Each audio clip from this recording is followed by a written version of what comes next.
Welcome to Lynn Cullen Live, talk radio without the static.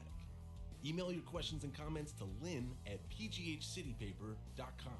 And now your host, Lynn Cullen. Hello. Welcome to the show. I'm Lynn Cullen. Great to be with you. It's February 12th, and it's raining. It won't stop raining. I guess that's better than snow. And Susan, I just heard you snort. Susan? Yeah, I'm sorry. Yes, I was about to say that it's a beautiful day here. The mountains are pink on the bottom and white on the top. How nice. I thought, though, California was getting hit with monsoon-like weather. Oh, yeah, most of it is. But, if you're sitting in the basin of the Chocella Valley, the mountains that surround it hold the weather back. So, although it's been very cold, and one of the reasons it's cold is because there's so much snow from those storms on these mountains. I've never seen it so far down the mountains, and all the air that comes over it is cooled by the snow on the mountains, and it's keeping. Yeah. Cool. So well, I hope it warms up before I come. Is it going to warm up in the next? Well, not. It's okay. It'll be warm enough. Don't worry about it. Yeah, whatever it is. But bring a fleece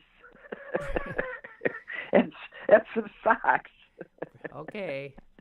All right. Will do. Yeah. Will do. Okay. Well, I want to start with something that's just totally neither here nor there, but is a question that just made me sick. And I want to ask you, for some reason, this is a question that was posed to the readers of the New York Times Magazine, and you could respond online, and thousands of people did. And it was one of those, would you rather this or would you rather that? I mean, those questions are invariably, no, I'll take a bullet instead. But here it is. Would you rather have permanently slippery feet or permanently sticky hands forever?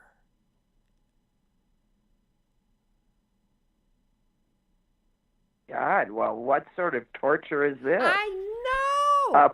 Who came up with such a disgusting question? Permanently slippery feet?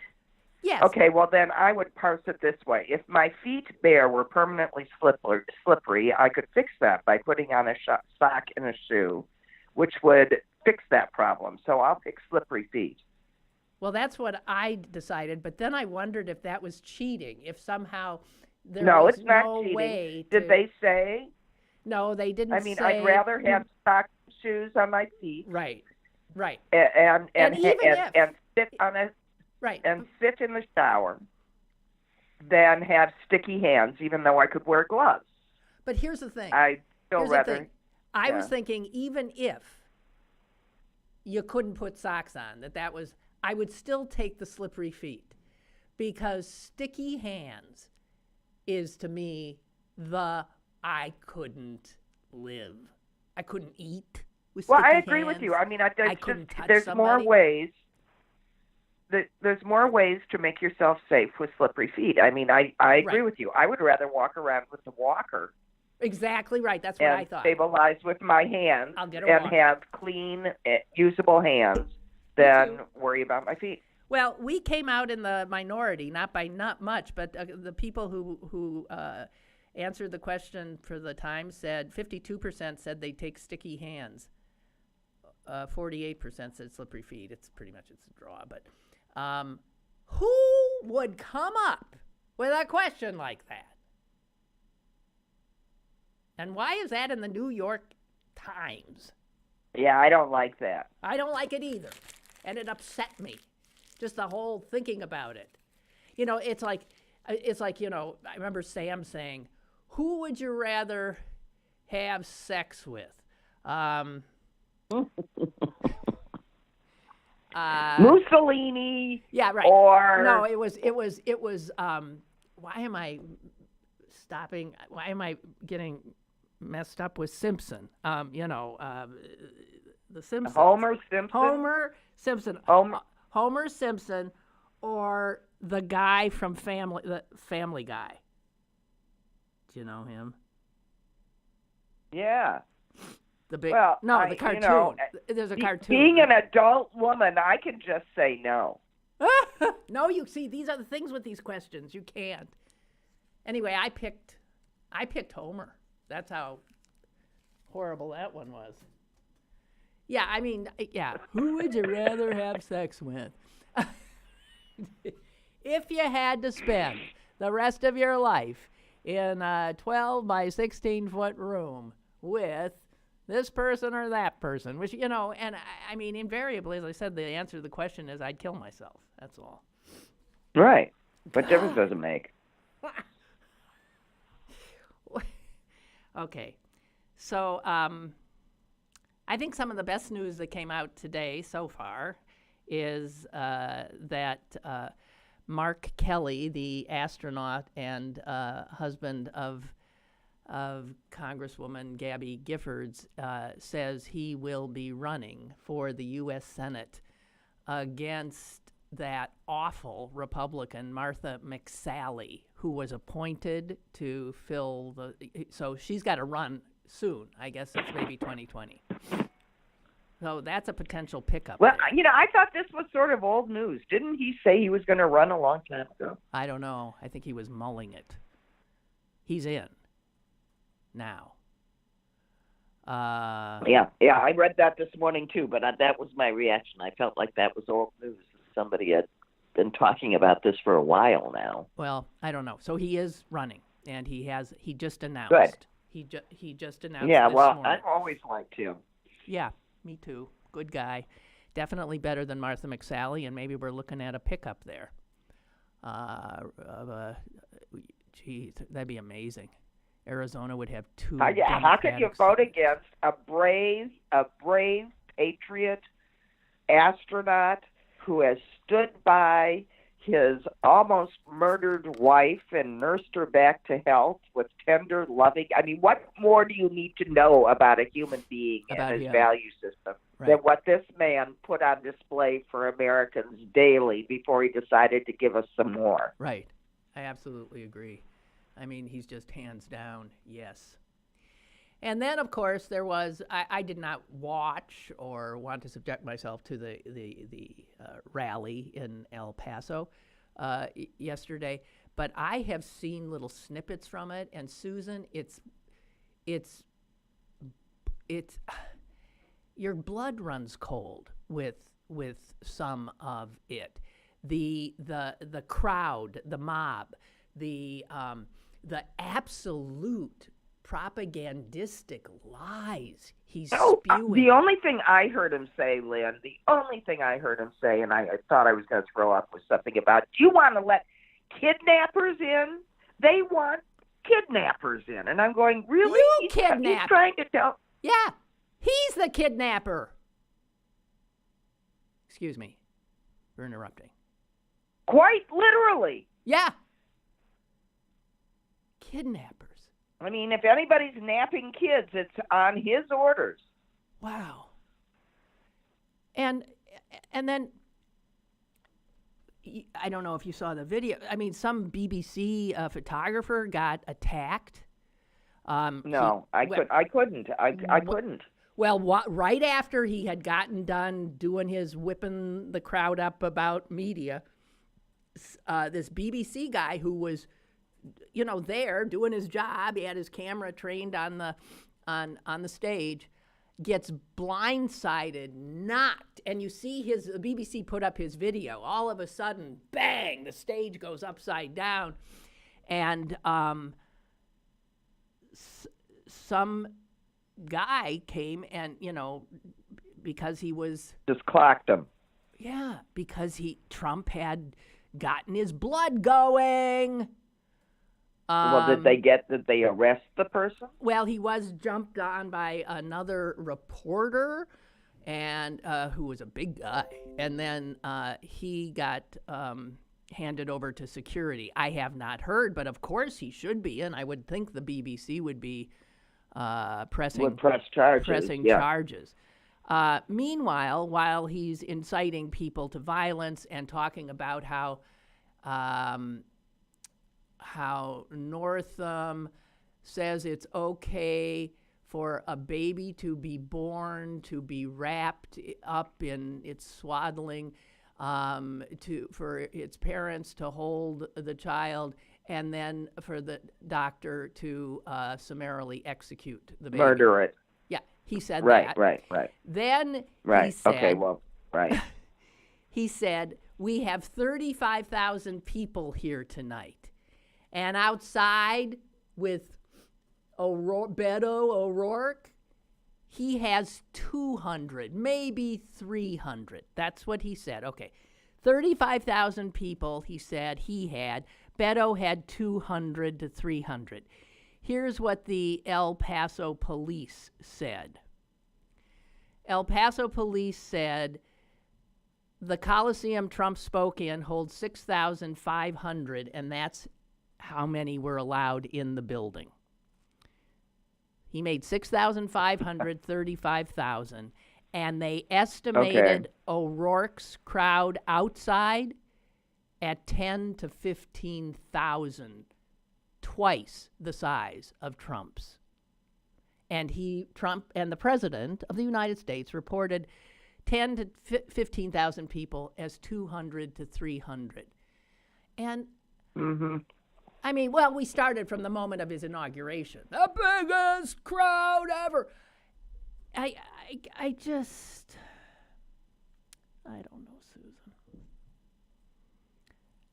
It's still unbearable that this. It's unbearable, but I would just like to tell you and just redirect all of our anger at a Congress that sits by and lets this man continue to do this. Yeah. The American people, not a Congress, the Republican Party. In these people, in the Republican Party, it's you're not right, the Congress. In the Republican Party. Yeah. No, but the Democrats, I know that we're supposed to be all reasonable and wait, not concentrate on impeachment and everything, but fuck that. We got to save our country. We got to get this asshole out of there. I mean, now. It really, really is amazing. I've been sitting on some old news for a long time. I mean, here while we go on, and again, this is old news. I put this up. This is over 2 weeks old. It's just a little thing that I thought I should share with you so you'd know what Trump is up to that doesn't get much attention. But, remember his Interior Department Secretary, Zinke? He the one who rode to Trump's rode to his first day at work. Stallion. Yeah. And also insisted that when he was there at the Interior Department in D.C., that like this special flag would be raised on the thing saying, like when the Queen is in residence, they put up a special. Yeah, right. Was he the one with the phone booth? No, that was Pruitt. Both of them are gone. I mean, both of those crooks. I just want to know how these folks think these things up. I don't know. About what they want. I don't know. I mean, you and I were supposed to, as little girls, be sitting around thinking about how we wanted to be Cinderella and Sleeping Beauty and imagine the fairy godmother coming in and dressing us in gorgeous dresses, and then we were to imagine ourselves walking down the aisle to our Prince Charming. That's what we were tasked with dreaming of as children. What were these two dreaming of? I'm going to sit in my castle and fly my flag after I ride in on my stallion. I'm going to build myself a phone booth in the middle of my office. That'll cost $1 million, and I'll only use it once. Okay, so Zinke has ridden off into the sunset, not by his own, he's been shoved out now too, and is facing all kinds of ethical violations. He got run out of town by the sheriff. Yeah. So here's always the problem. Who's replacing him? I mean, who replaces Zinke? Who replaces Pruitt? And in every case, they're worse. And we don't even know their names. And they're worse because they just install someone who's not as flashy, not going to draw attention. but is going to just quietly sit at their desks and destroy everything that their department is supposed to protect. So, who now will be the Interior Secretary? Because with the Republican Senate, that he will be confirmed if he hasn't already. This guy named David Bernhardt. And guess what he is? He is, I don't know. For Interior, who would it be? It would be, of course. It's got to be someone that's despoiling the earth in some way. Exactly right. Is he like a shale oil guy or something? He is one of the most long-term and really good lobbyists who helped orchestrate the push to expand oil and gas drilling. Oh, yeah. Well, I knew it had to have something to do with of course. oil and gas. So now that's the guy who is tasked with protecting the environment when all he really cares about is exploiting it and destroying it. It said that he had, when he was appointed to the number 2 position under Zinke, someone said he had so many potential conflicts of interest that he had to carry a small card listing them all, and initially had to recuse himself from almost every matter that came in front of them because they affected no fewer than 26 former clients of his. And now he's in charge. I could go on. You don't want to know. He's capable. This is the scary part. Zinke was a showboat and an idiot. This guy, like the guy who's taken over from Pruitt, these are capable guys who don't draw attention. So that's the scary part. And then there was another one, and I can't find it. Oh, here it is. The World Bank. Do you remember? The World Bank needs a new head.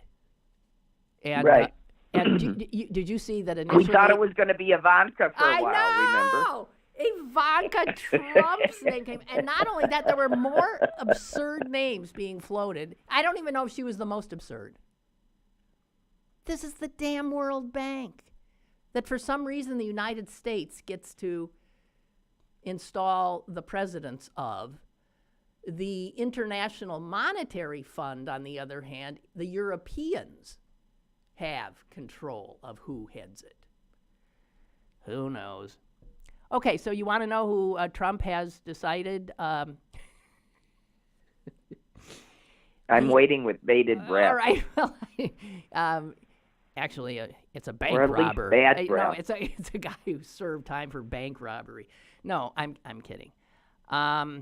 This is, the World Bank is essentially lends money to for development all over the world, and this guy he appointed is a veteran of the Reagan administration, who has been a constant opponent of the World Bank, and he is known for expressing skepticism of global institutions. This is the guy he puts in charge of the World Bank. Mm-hmm. Now, how? His name is Malpass, Senior Treasury Department official. And he does not. This is what Republicans do. You put people in who do not agree with the mission. It's okay, Susan. Bezos. Yeah. What I said when this news story broke last week was the thing most shocking to me is, wait a minute. Do you mean a grown man, the world's richest guy, is taking pictures of his pecker and sending him to Pecker? Yeah. Well, I don't think he exactly sent him to Pecker, but exactly right. Well, they ended up in Pecker's hands. I know, taking pictures of his pecker that Pecker could easily get at. Right. And I thought... well, yeah. But I thought to myself, wait a minute. You mean this is... Why do such pictures exist, folks? I thought it was just something kids did, and maybe like Brett Favre on and Wiener, But it turns out... wait, there was an article, and I want to tell you, I have been told otherwise. It turns out that it's far more common than most of us realize. And lest you think that this is only something adolescents and college students do, you are incorrect. And it turns out studies have shown that it's just this huge number of people. And especially if someone's cheating on somebody, this is a way to establish intimacy when they're stuck with their legal partner and can't be with. And here's a psychology professor at Purdue. It's a way to establish intimacy with a partner, to tell them you're having sexual thoughts about them, to convey sexual plans that you might have with them later on. This is all part of the normative sexual experience now. Well, not mine. Me either. And it says more than 80% of it's only normative if you say it's normative. It's not normative. It's stupid. It's wrong. It's narcissistic. And I don't know. Maybe women don't do it as much because our, genitalia is hidden. But, men, if that's what you want to do is sit around and admire your junk, well, okay.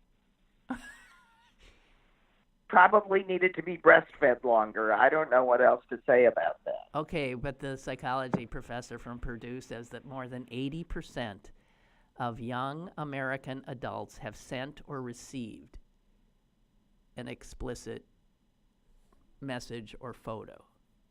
80%. I don't even understand that. I can't stand the way I look in a picture fully clothed. I can't imagine. Maybe it's because you cut off your head and you think your body looks better without it. I don't know. But the whole thing doesn't make any sense to me. From the get-go. But then when you realize that absolutely nothing is private and that even Jeff Bezos, or maybe especially Jeff Bezos, is going to get, the photos stolen and they're going to be public, and is that really what you want? If you want to see me naked, come on over. I'll take off my clothes. I ain't taking any pictures. Because nothing, if anyone should know, it will become public. Why would, and this article goes on to say that Bezos's response also shows that it is normative enough now that he says, go ahead, print them, because I'm not backing down. So people feel like, yeah, so what? People aren't even embarrassed anymore. And I think people are right. People don't care about what the subject matter is anymore. Clearly, look at our president. We are a very shoulder-shrugging populace at this point. God almighty. And this other shrink type says, this woman has researched sexting and bullying. Those are her things. She says very powerful people, like Bezos, feel protected and that they're so high up that nothing will happen to them. His life is so fantastic and unreachable, it feels like it's outside the atmosphere of normal life. And in fact, researchers Look. say that people who feel as if they have irrevocable power are significantly more likely to make risky decisions because, what are you going to do to me? So what's the worst that's going to happen? Exactly. I absolutely agree with, and we've got living proof of it playing out across our headlines daily. Not only Bezos, I mean, all of this whole white-collar mafia crew that we're sending off to jail with great regularity as a result of the Mueller probe. I mean, what is this an example of except for people who are playing on a playing field that they think is floating above the law? That's right. It doesn't apply to me. And for somebody It like just Donald doesn't Trump, apply that has to them. always been the case. For Donald Trump, he has never had. And it continues to be be. the case. That's right. And I was actually thinking today on my way here, is this guy going to actually end up never really paying for this? Others will take the fall, as they always have for him. And he will somehow ride off, to his mind, unscathed. Well, if he goes away unpunished, then I'm going to take it upon myself, and I hope that every caring, patriotic American does it with me, that every time you see that human being out in public, and anybody does, you throw your shoes at him, you spit at him, you groan, you snort, you do whatever you can to let him know what a pig he isn't forgiven. Yeah, but then he can, Susan. He is capable of just going off to Mar-a-Lago behind gated. Well, gates, if he wants to imprison himself someplace, that's fine. Go away.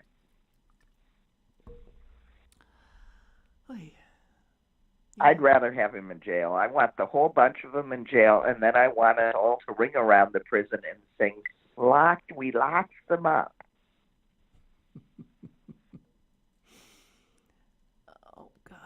That's what this little girl sits around and fantasizes about, that and pulling off his, fingernails and toenails. Oh, Jesus, Susan.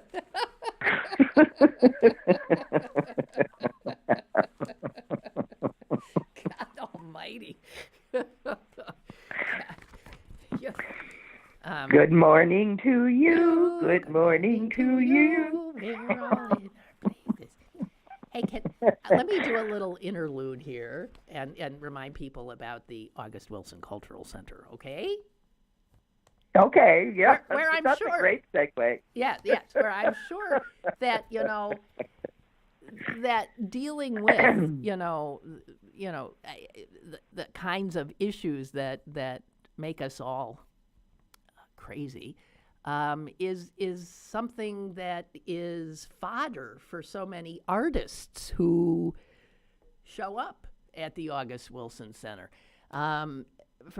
For that matter, the Black Bottom Film Festival, which is going to be going on there, focuses on all that kind of, Susan's talking like vengeance, and the Black Bottom Film Festival, of course, will talk about conflict, the movies in it, and honor and duty and struggle and all of the things that August Wilson's plays talked about.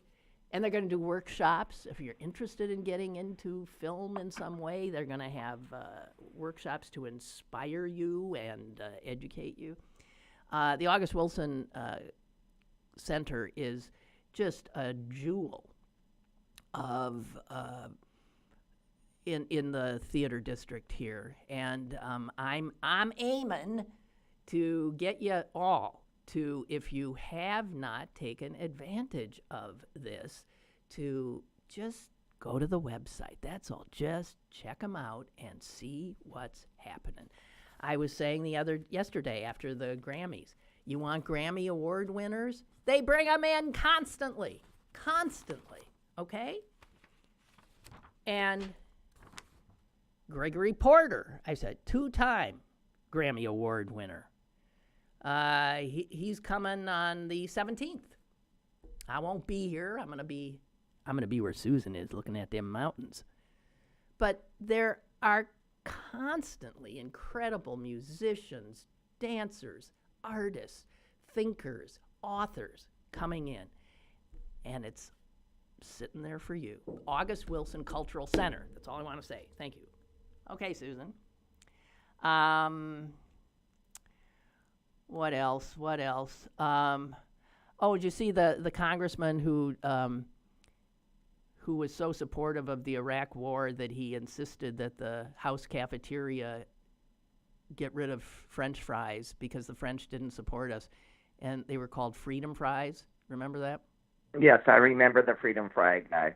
He also, I did not know, they got less attention than the freedom fries, but he also insisted that the French toast become freedom toast.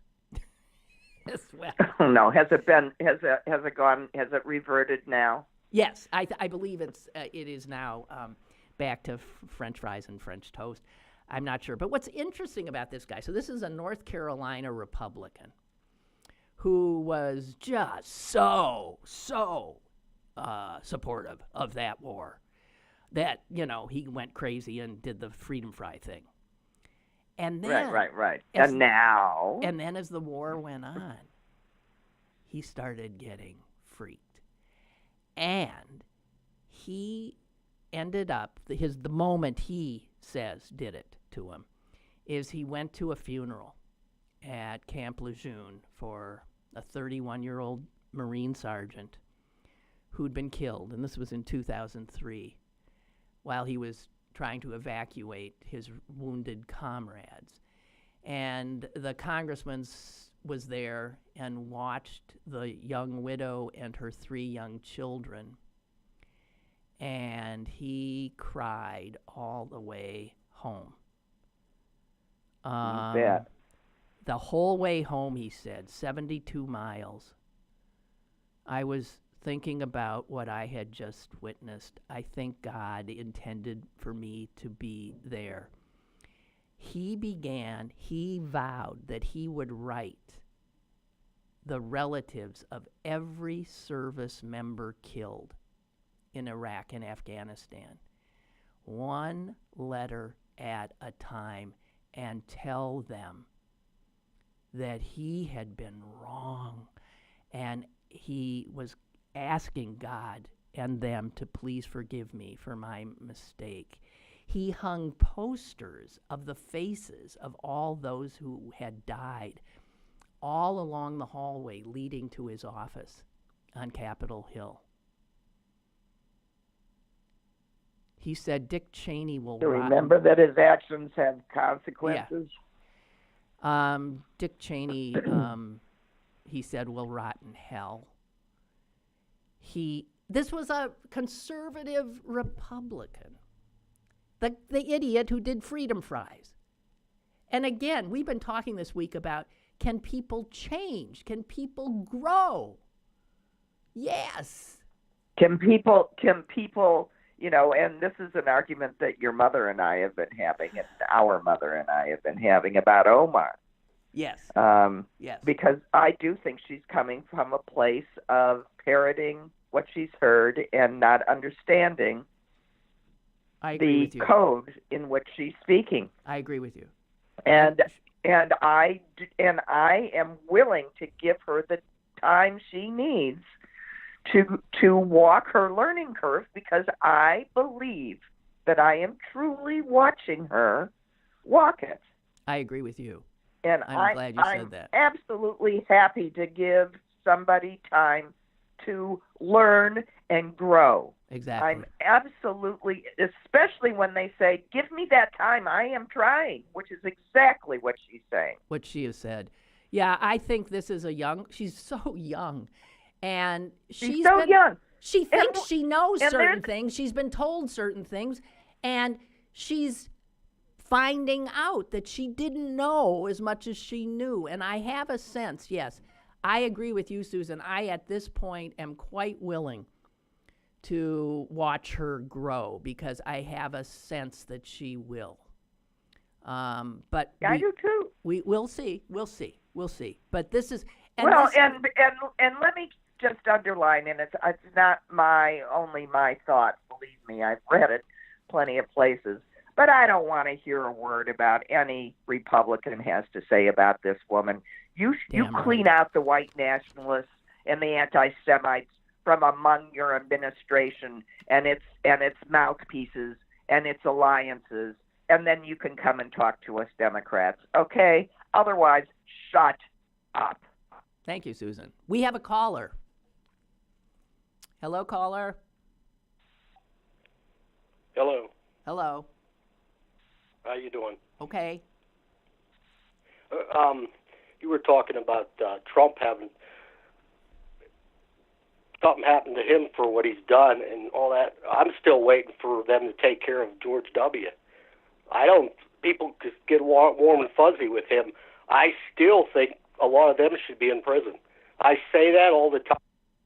It would stop this shit that's going on right now. I know I repeat this 100 times, but if you let that go on, then that's what we have now. We have the same old thing going on all over the world in different countries. Yeah. Because we didn't do nothing to him. Well, we just keep lowering the bar.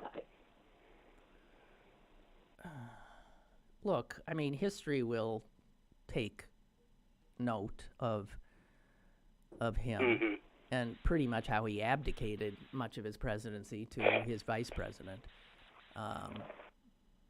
And Don Rumsfeld and those awful neocons and the whole bunch of them, they created such a mess. Yeah, to this day, for the rest of our lives, we'll be dealing with it.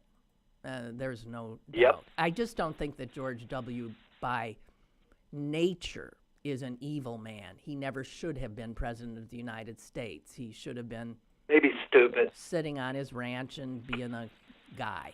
Yeah, whatever. Yeah, he's too stupid to be president. Whatever. Well, Donald Trump. Kind of like the guy we have in there now. Literally, when you were growing up and you were told anybody in the United States can become president, that's the greatness of our country. Donald Trump has proven that. And, you can be the village idiot and be president of the United States. So thank you. Appreciate the call. Okay. All right. Thank you. Bye. But I also agree. If we allow the people that we elect to run roughshod over our laws, to really, in effect, be the cause of the death of its own sons and daughters, then, and we do nothing about it, then why should they think that there's any consequence to such behavior? That is correct. Which brings things back to we the people. We the people have blood on our hands. We the people. And our media, which couldn't wave the flag more than, I don't know. I keep going back to something Chris Potter said. We are unserious people living in very serious times. So, for those of you who've done your tax returns, I just want to say, this might do in the Republicans more than anything else. Millions of Americans. Well, sure. Have you done your tax return, Lynn? No. Why? Well, I frequently ask in December for a quick review of everything, because I have a good idea of what my years look like and make sure that I'm not going to get any surprises in a few months. And all those people that are paying for the tax, for the tax break to the rich, that's true. That's it. Your refund ain't there, and by George, I don't know as much. Oh, because you got money. You don't know as much. Because I am invested. Because what money I have, is in the right places. Is in the right places. Okay, wait a minute. So I saw a woman on the news last night. I think she was in upstate New York. Maybe. She has always paid attention because she budgets, and she was so blindsided what happened to her this year after the great Republican tax plan. She last year got $10,000 refund, a $10,000 refund. This year was exactly like last year. She figured she was budgeting for a $10,000 refund. You know what happened? She owes $10,000. And the reason she owes the $10,000 is because she has very high state property taxes. Property That's taxes. Right. That's right. And they are not deductible over $10,000 anymore. That's Boom, right. You're gone. That's right. And in my case, I can, it's like I need to give my children some money because it's coming straight out of their paychecks, what I'm not paying. There are so many people Ridiculous. who are going to be stunned, especially people who live in places with high property taxes. Charitable contributions are not as, all of the things that allowed people to sort of tamp down what they owed, a lot of them are gone. And well, the things that allowed middle-class people to live in urban areas. Yeah. If you can't deduct the property taxes in urban areas, you're really up the creek without a paddle. See, because cities are very expensive. Right. There's a limit now, and that's what people maybe are, this is what they didn't realize. There's a limit on property and local income tax deductions. Also, there's a difference in withholding. I mean, if you were withholding what you had been, I mean, people are going to get hit, really hit. I mean, reading all of these people who voted for Trump, it feels like a scam. I can't believe it's such a shock. Well, I hope I hope they can hold on to that feeling until November. That's all I have to say. Yeah, well, a year from November. The average tax refund check is down 8% this year. The average, that's what the IRS is saying. The number of people receiving a refund so far has dropped by almost 25%. This is Republicans taking care of you. And they won't. If this doesn't start to turn those people, I don't know what does. What does? God almighty. All right, Susan.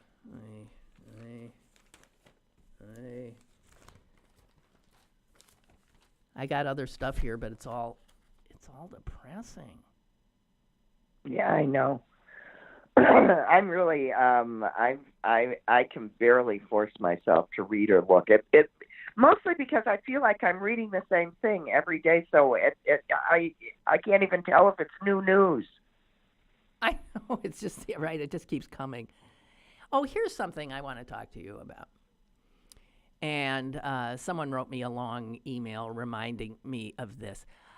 Have you seen? I mean, I haven't seen them for a while. Have you seen any of these? I think I've seen them on hearing them on the radio or something.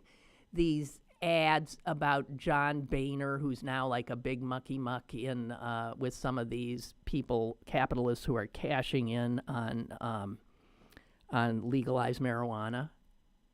He's giving. I've read about this. Yeah. Okay. Yeah. Well, Boehner is now, along with a bunch of other white guys, just making tons of money on legal marijuana. And this is so repulsive to me. Boehner, while he had power in the Congress, made sure that any black person or any non-rich person who tried to make a little bit of money off of selling marijuana would rot for the rest of their natural lives in prison. Has he apologized for that? Has he tried to make amends? No, he's just cashing in now because he can cash in. And the letter writer, name also Susan, reminded me that it was the mayor of New York who pointed out that there is something so obscene about this that it is beyond belief. And he said that any of the money that is coming in now because of marijuana being legal should go to the African American community. Let's give black people all those jobs and let them profit and from it. That it's going to the very white men who criminalized it in the first place is so repulsive. Well, this is capital. Wait a minute, but this is a modern day quantifiable in modern terms place for reparations. Yes. Well, first of all, get those people out now. Get them out of jail. First of all, get them out. Absolutely get them out. But second of all, we know who they are. There are anybody that holds, that can prove that they were in jail for a marijuana-related or sentenced to a prison term for a marijuana-related crime, which is now not only legal, but people are making money off of it. We want reparations, in sort of the same amount that you quantify what that car accident cost you for the rest of your life. God. And it won't happen. Of course. It won't happen. As we speak, they're still rotting in jail. There are a lot of efforts now. God, the ACLU is spearheading a huge thing to just get half the people in jail now out, literally in a few years' time. Get them out! They are in there for things that now John fucking Boehner is getting rich doing. If black guys do it on the corner, they get put away for life. If John Boehner and white capitalists do it, they get rich. It makes my head explode. It really does. I can't bear it. Jesus. They have no shame. They don't, it's just, oh, sorry. All right, well, Susan, you mentioned Ilhan Omar, growing. Mm-hmm. This is. I'm glad you agree with me. Absolutely. Because here, I've seen a lot of good things written about it. I thought Michelle Goldberg in today's Times did a really good job. First of all, with what you said about shut the hell up, you Republicans, on this. But Susan, you understand that the Republicans and Russian bots are going to be using this kind of division about Israel to divide the Democratic Party. I know. This is what they we see can't as let a way this happen. Yeah, right. So Goldberg reminds us of recent history. You remember when mail bombs showed up in George Soros's mailbox. Yeah. And also, and a bunch of other people's mailboxes. Another one was that other billionaire Steyer, who's trying to impeach the president. Michael Bloomberg apparently got one as well. And after that, Kevin McCarthy, who's the guy who called out Omar, who was also the minority leader now of the Republicans in the House.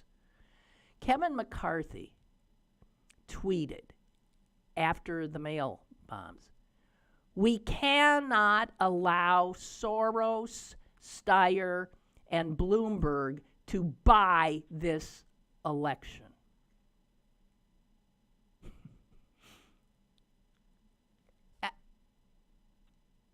The three men he mentioned are all Jews. He was talking about rich Jews buying the election. And, and this is the guy who called out Omar, saying it's all about the Benjamins, baby. I think McCarthy, will somebody please explain? So here's what Goldberg says. So it was a bit rich when last week McCarthy posed as the indignant defender of Jews, threatening to force congressional action against Omar for her criticism of Israel. When he said exactly the same thing. He's engaging in the exact same code. The exact same code. So, and if people don't believe in code, they're just blind and deaf. Well, one of the things, and she so clearly is so young and has, been schooled in this anti-Semitic stuff. She doesn't even know it's anti-Semitic. No. I agree with you. I thought that from the very beginning because she always reacted with such shock, like, oh no, that's what that means. I didn't. That's not what I was trying to. Can we remind ourselves where she comes from? It started she comes from Somalia. Somalia. Right? She was a refugee in Somalia. She is an extraordinary young woman to have come from that as a refugee from the United States. I don't know how old she is. She looks like she's 12, and has risen to the Congress of the United States. But obviously, her education has holes in it. She herself has been subjected to... Lynn, honestly, one of the reasons that I am willing to understand this is because of where we grew up. Yeah, exactly. That we understand what ignorance looks like. Right. And you don't get angry. If I hated everyone that was just knee-jerk anti-Semitic in the town that I grew up in, it would have been a really lonely life. It was so the task was to introduce yourself and let them meet Jews and see Jews and quietly revise their thinking. Right. Right. Now, the thing is that what this is pointing out is something that I have mentioned in passing, and I have a feeling that because the Republicans are going to try to stoke this division, I think we're going to get to a moment where we're going to have to, where the American left is going to have to be called out for its being cozy and providing cover for true anti-Semites. And I got to say, I think that moment came like 15 years ago. I've been really tired of the. Yeah, I know, but wait a minute. Hasn't. You're a liberal. You're supposed to hate Israel. It hasn't. No. So this is going to be ugly, and it's going to be really ugly. It's going to be ugly. Well, obviously the Jewish people have allowed themselves to be too comfortable in what they thought was their acceptance. And it's uncomfortable for us to notice how, I think for most Jewish people to see how unfar we've come and how little things have changed. Well, see, you know what the thing is? From my perspective, my whole life, I'm not surprised. Well, here's the thing. The lefties, with their intersectionality, right, where we're all supposed to be there for, they do not see Jews as a marginalized group. They see Jews as part of the power structure. So, Jews are fair game in their book. And yet, Jews were part of the power structure in the 1930s in Germany. it can turn That's right. like that for Jews. And the left's blindness to what they're playing with in their refusal to acknowledge Jews, who they think are all rich. Their failure to acknowledge Jews as a marginalized group. They don't see it. And I understand why. I understand why we're disproportionately represented in a lot of high-profile things because, I don't know, because we work hard. I don't know. It's also why people hate us. I don't know. But the left's anti-Semitism, it says so in the Bible, we're the chosen people. The left traffics in it, the right traffics in it, and that's where those two come together quite a bit. And the uptick in anti-Semitism is coming more now from the left of the political spectrum than from the right. And trust me, Jews know. Jews pay attention. I saw a tweet today that somebody said, you know, if a black person tells you that's racist, you think, oh. If a gay person says, you know, that's homophobic, you think, oh. If a Jew tells you it's anti-Semitic, you say, what? You don't know it. Trust the people who are in these groups to know the dog whistles. Okay, our lives but I have just want depended to say on something. it. I agree with you. Our lives agree, and trust us to know the dog whistles. But if a black person says that's racist, then what they hear immediately is stop playing the race card. So we aren't the only group whose complaints get dismissed. Oh, I know. As a matter of fact, I had a lefty friend say to me, clearly annoyed, like, enough already. Right. Shut the F up, you Jews. Right. We're sick of it. It's quite clear. Damned if you do, stay silent, speak up, you're fucked either way. We have a caller. Hello, caller. I'm not one to disappoint, so. By the way, I agree with everything that you just said. Yeah. And the reason why I was calling was because of Representative Omar. Yes. And my ignorance back in the late 80s when Jesse Jackson used the term Hymietown. Yeah. I had never heard that before. I never used it, but I had never heard it before. But when people said it was anti-Semitic, I went, oh. Because, I care. Yeah, you accepted it. Yeah. I listened to the group, and so I remember because as a kid, I watched Leave It to Beaver, and I used the word gypped all the time. Me too. That was one I didn't realize. And an Indian giver. Those were things. That's another one. Right. that I had no clue, But as soon as I found out, I changed. Right. It was politically correct before it was even a terminology.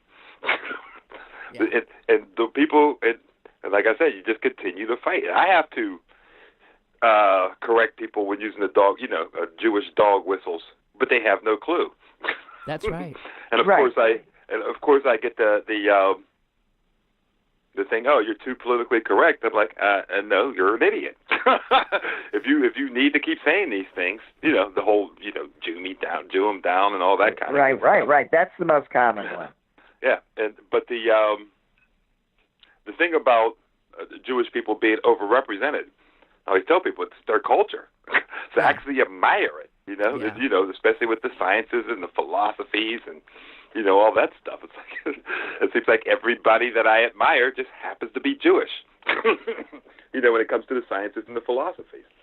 Mm-hmm. And if people don't understand that, at one point Jewish culture in Germany was up there, all you got to do is say Einstein. Right. That's all you have to say. Right. So anyway, that's all I have to say. Well, thank you. You're welcome. Thank you. I'm looking at the clock this time. I'm smart. Okay, good for you. You got in right under the wire. Thank you. All right. Thanks. Yeah, bye. You're welcome. Bye.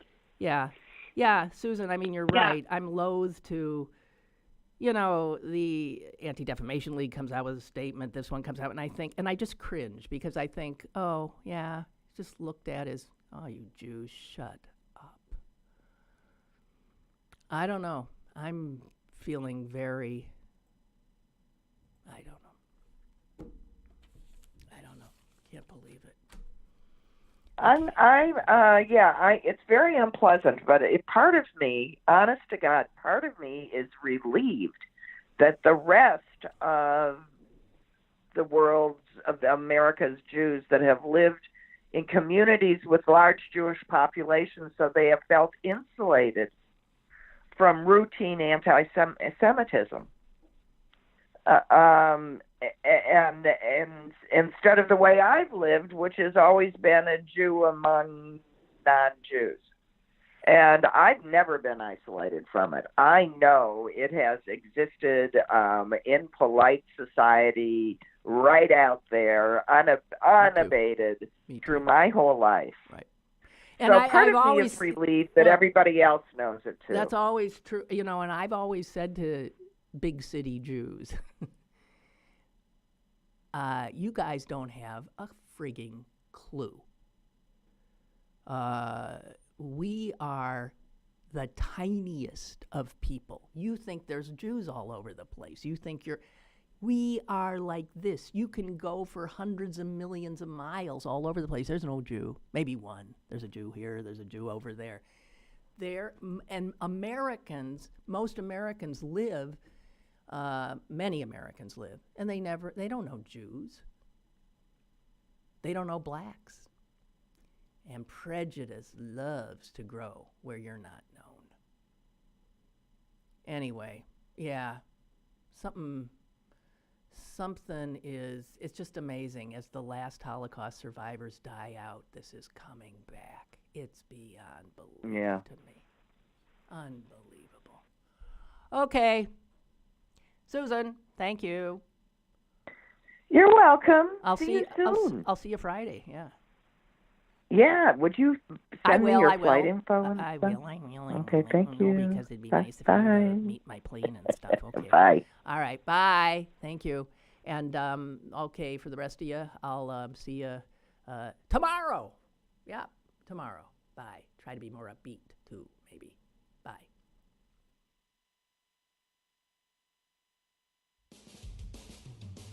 Lynn Cullen Live, Monday through Friday from 10 a.m. to 11 a.m. and archived at pghcitypaper.com.